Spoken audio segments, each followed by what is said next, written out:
Okay, guys, here's your warm up for the day.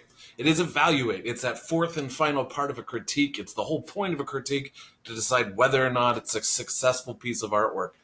So in this one, you have an artist that had read a bunch of these news articles about how this is a real thing. In Florida, a bunch of meth labs have been flushing out all their waste through their pipes and stuff, and it was going out into the swamps nearby, and it made these like meth addicted gators. I mean, obviously they're not this big or crazy, but that's where the artist took the idea.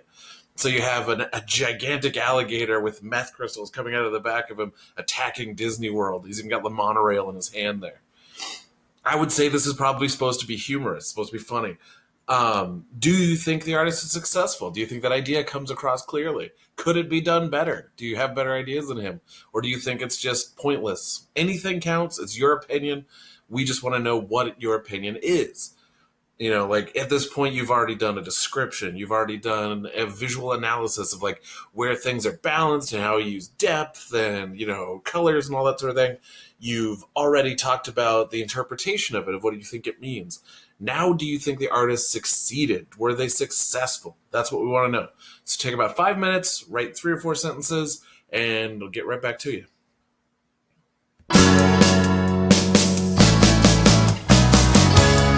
Take me out tonight, where there's music and there's people and the young and the light.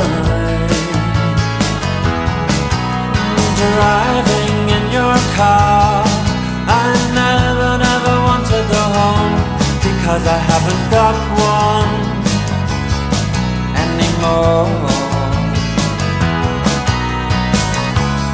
Take me out tonight, because I want to see people and I want to see light.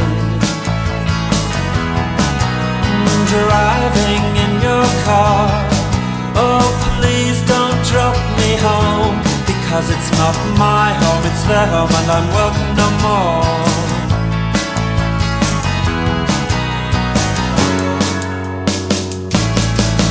If a double-decker bus crashes into us, to die by your side is such a heavenly way to die. And if a 10-ton truck kills the both of us, to die by your side, well, the pleasure, the privilege is mine. Take me out tonight, take me anywhere, don't care, don't care, don't care. And in the darkened underpass, I thought, oh God, my chance has come at last. But then a strange fear gripped me and I just couldn't ask. Take me out tonight, oh take me anywhere, don't care, don't care, don't care. Driving in your car, I never want to go home, because I haven't got one all along. Oh, I haven't got one.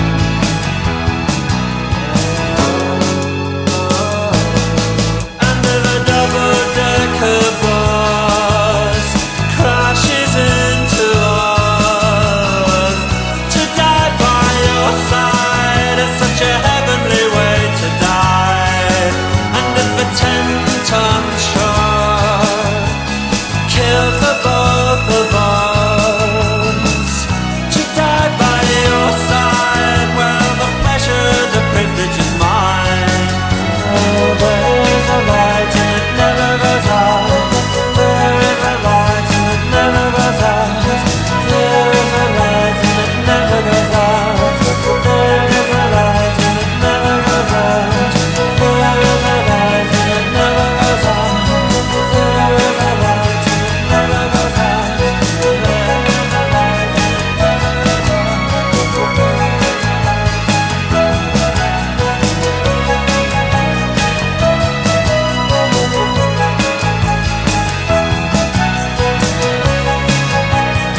hopefully you got an answer for that evaluate. Again, there's no wrong answer. If you think it was successful, great. If you don't, great. Just explain your reasoning.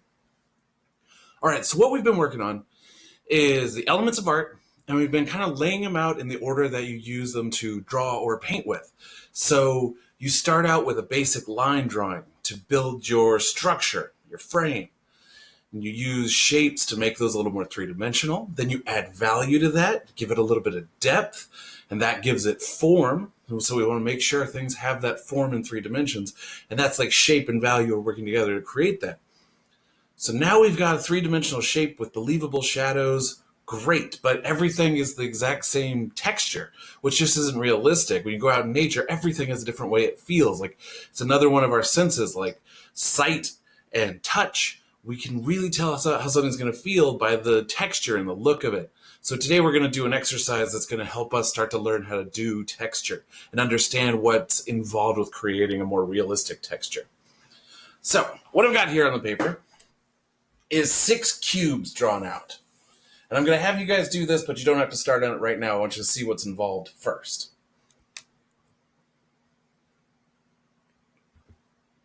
What we're going to do with these cubes is we're going to give each one a different kind of texture. And these work really well for showing the texture of things. If you've ever played Minecraft, you've seen that in action. Where just layering these things with a little bit of texture is really going to help you learn the kind of mark making involved. So this first one right here, we're just going to do is like a basic wood grain, which most people have done when they were younger. But if you haven't, it's all right. There's always time to learn. It's these kind of like natural flowing lines. You don't have like knots in the wood, stuff like that. And the lines are going to form around it.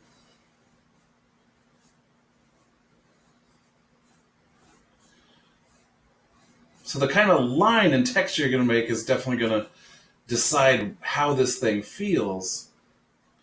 But there's some more to it, to how to make it realistic. Now, number one thing to do to make it more realistic is think about value. We're still thinking about where the light's hitting this cube, where the darkest side of it's going to be, where the lighter side's going to be. Now, you can do that by increasing the amount of lines in your texture. You can show more detail of it in here, get really in close. Lots more lines is always going to make it seem darker and have a higher value.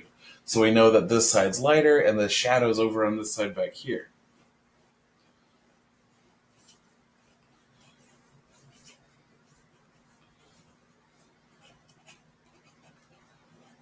Just doing it real quick.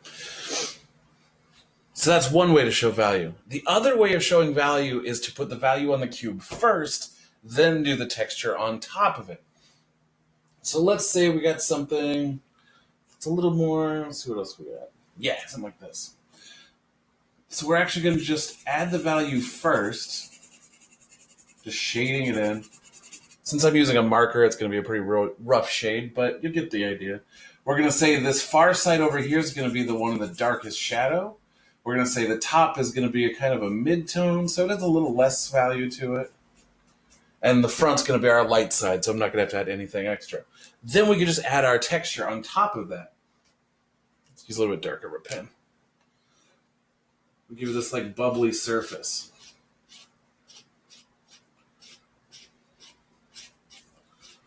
Just by putting in this line work and keeping it within like the cube, you can see how that value underneath it is already kind of informing us where the darker spots are.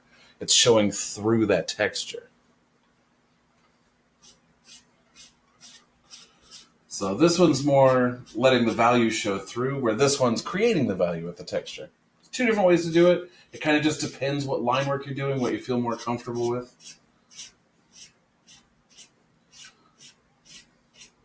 And that brings us to our next part, is repetition and variation.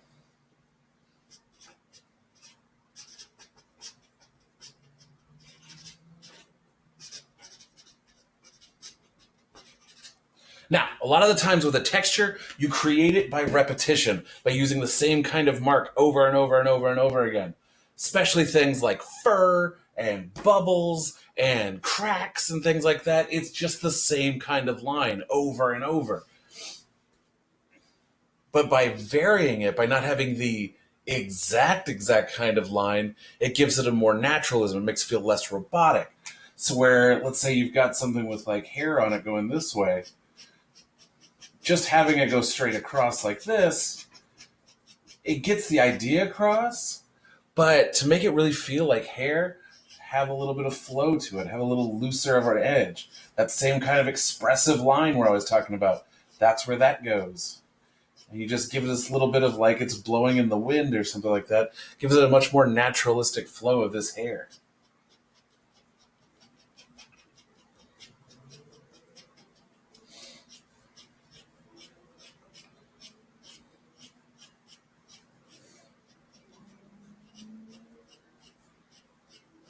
And this would be a good one for that. Increasing the amount of marks helps increase the value. You just put more of these little dash marks and that becomes the darker part of the cube.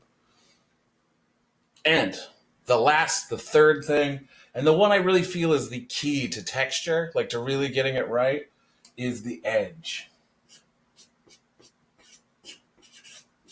What do I mean by that? So if you just stick some lines on the surface of the cube, like this one, it almost just looks like a sticker that you've put on the cube, a picture of a texture. How do you make it feel real? You have to affect the edge of the cube. You have to have the little hairs coming off there, the bubbles creating an edge of the texture there. Leaving the edge flat is going to make the texture feel really flat. But if you go into a texture like this and you add these like cracks in the edge, you show that it continues through.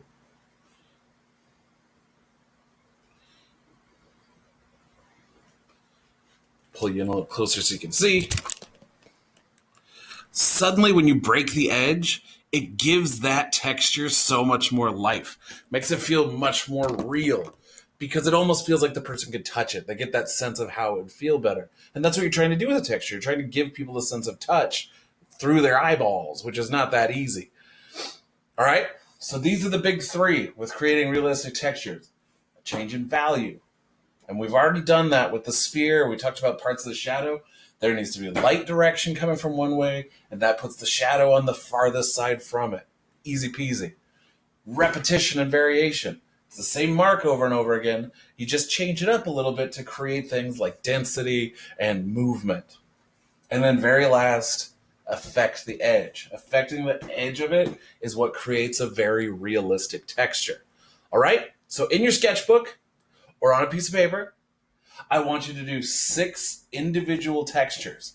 Come up with 6 interesting ones on your own, and that can be any texture. Smooth, rough, furry, wet, whatever you want to get down, whatever things you think you can handle, just start experimenting with it. You can do 10,000 of these. It's a really good exercise. But most importantly, I want you to get 6 done, okay? And I want you to take your time with this. Don't just do the brick pattern you learned in elementary school and call it quits. I want you to work on this today and tomorrow. That means you have 2 days to do 6 of these. So they should take time. You should go slow with them. Make sure the values are correct. Make sure the edge is correct. And have 6 fully worked out textures, all right? So one like this still needs a lot of work. It still needs all these edges, the backside, the top. All that needs to be figured out still. So this should go slow, do a good job, practice craftsmanship, and get a good texture out of it, all right? So go ahead and get to work, guys. And like I said, you'll be working on this today and tomorrow.